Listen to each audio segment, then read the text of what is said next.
All right. Thank you for joining the MorrowMarriage podcast. And we've got an exciting one today. Why women are initiating 80% of divorces. I got you, baby. Why people stay together for the kids, and it's not what you think. Why men are not leading in their home. I'm Cass. And I'm Kathryn. Not so obvious ways to get the sex back. So when you dated your husband in the beginning, did you ever answer the door with your hair all crazy? We're MorrowMarriage. Let's flip divorce statistics with the new marriage. All right. Thank you for joining the MorrowMarriage podcast. And today we're going to talk about why women are initiating 80% of the divorces. And if you know anything about us, the reason we are disrupting divorce, the reason why we know what's happening and where our future is going to take us with this business is we break away from society normals. And I want to talk about this because it's not what men think. Can we do that? Let's talk about it. All right. The first thing I want to cover is the amount of, I'm going to say it. I'm just going to come out and say it, baby. Okay. Victim men that comment on our social media. And the first thing that men think about is, well, she's just using me for money. Have you seen that before? Yes. Isn't it atrocious? I can't tell you how many men that I work with that their wives served divorce papers, their wives left, and they're not even using the credit card, the bank account. How many wives do you think, well, maybe it's not going to work for you because your wives haven't left. They want to save their marriage. But right? I can speak to the money thing. Okay. A lot of the women that I work with, their husbands are so controlling over the money. They have to ask permission for everything. The answer is no 80% of the time. They're scrutinized for what they're buying. They're scrutinized for spending too much money on groceries, on self-care, on everything. And it's not, they don't actually feel like it's their money. They're actually, a lot of the women that I work with, they're afraid to tell their husband what they're spending money on. They're afraid to ask for money. So they're not actually, just with their husband for the bank account. Clearly. They're not equal members of the relationship. Yeah, and that ties into financial abuse, and we can talk about all the different levels of abuse. In fact, we have in many episodes, but it's really important for men to understand your wife will leave you potentially, and it has nothing to do with taking you for everything. Nothing. And flip side, by the way, if your wife starts to leave you and you're trying to figure things out, you still have to be a responsible adult. Your wife is still entitled to a certain amount of money. Your wife is still entitled to alimony, child support, and whatever you normally would provide. But that's a whole nother topic. So if it's not money, what's another reason? I think that women, and I'm just guessing, but I think that women are initiating divorce because they feel that their husband is never going to change. They feel that they're trying to make all these changes and they're not recognized. And their husband is just not willing to go to therapy, not willing to read a book, not willing to get a coach, not willing to take a course, not willing to do anything, and not even willing to admit that there's a problem, where the wives are trying to do everything to have a good relationship with the kids, to have the husband have a good relationship with the kids, to try to have a good relationship and better communication with the husband. But they feel like they're always set back because the husband is not, I just said the words earlier, equal participant in the relationship. Their husband is now not an equal participant in the relationship. And so I think women just finally get fed up because they're trying so hard. They feel like they're failing and they feel like they can't fix it. So I don't think that most women, they don't actually want to get to the place where they're going to get a divorce. I don't think men think so either, but I think women try really hard because they don't want to split their families apart. There's that extra layer of mama rabbit, I'm going to say. Did you see the side note? Did you see the reel that I sent you about the rabbit? Yeah. So let me just tell all of you guys, because this goes into what I'm saying about why women try really hard to keep their family together. This rabbit came back to her, you call it a rabbit den, and a snake had suffocated her babies. Mm-hmm. The rabbit went psycho. Like psycho. Psychotic. Yeah. It was flipping the snake around. Holes in the snake. So I think Mama Bear is good, but I'm going to say Mama Rabbit. That rabbit went psychotic. So all of that to say, women do initiate maybe 80% of divorces, but I think they try really hard before that happens. Well, I'm going to give that as a double-edged sword. Okay. So the first thing is this. I believe that is true. And this is very clear to me because 20,000 phone calls in the last 24 months, right? With the business, about 22 months. And then how many men join the program? 3,200, right? And what do we see as a common trend? Oh man, we got into a fight, so I'm not interested in the program. right? Like, oh, my wife did this, so I'm not interested in the program. So this would feed into what you're talking about, where it's like, oh, well, All of a she's sudden it gets trying hard. and it gets hard and I'm going to quit.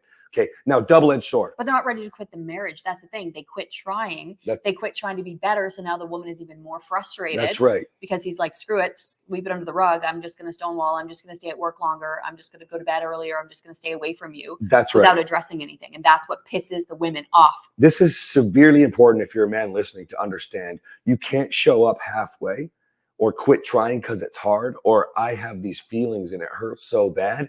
If you want to be the strong man in the home and have a wife that adores you, lifts you, wants to be a partner with you, treats you the way that you think you're not being treated, that you deserve, then you're going to have to start showing up first. This is it. Okay. Now, double-edged sword. Okay. Also, a lot of men, you think you can fix this on your own. Men are fixers, right? How many times did I come to you, babe, and was like, I'm going to do this. I'm going to do this. I'm going to do this. And then you think I'm not trying anymore, but I am trying really hard. And you men think the rug is pulled out from underneath you. Problem is, just like when you're trying to make your wife feel okay when she's having a bad mood, and I can give you 100,000 examples, okay?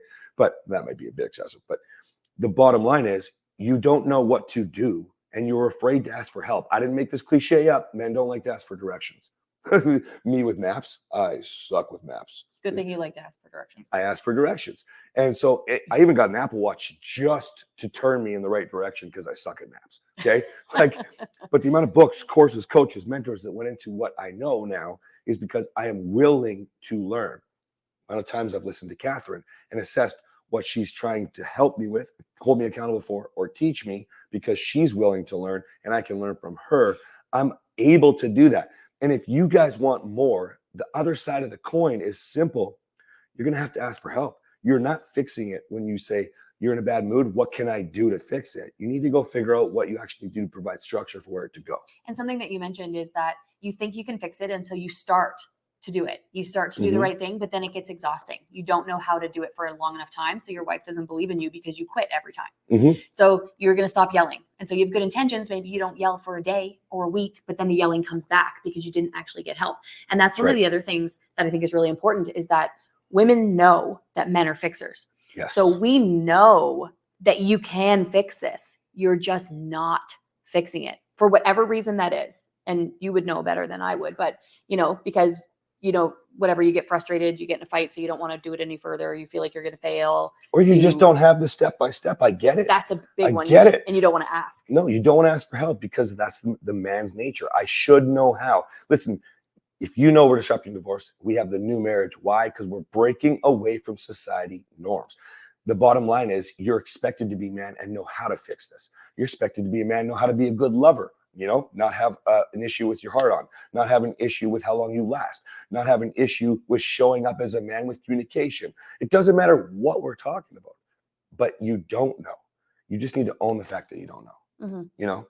I would like to give you some more detail about, because you brought up, showing up, and there is tremendous value in understanding that I believe, I don't see any studies on this, but I believe that women initiate divorce because they're alone, so when you talk about them showing up and might as well get divorced. I'm single anyway. I'm already, that sort of mentality. Yes. One of the most viral reels we've ever had was me saying, the difference between a woman being alone and lonely. When you were single, you could just be, right? You could figure out how you would do things. But when you have a partner who's letting you down constantly, right? And worse, the bigger letdown is actually when you're berating your wife.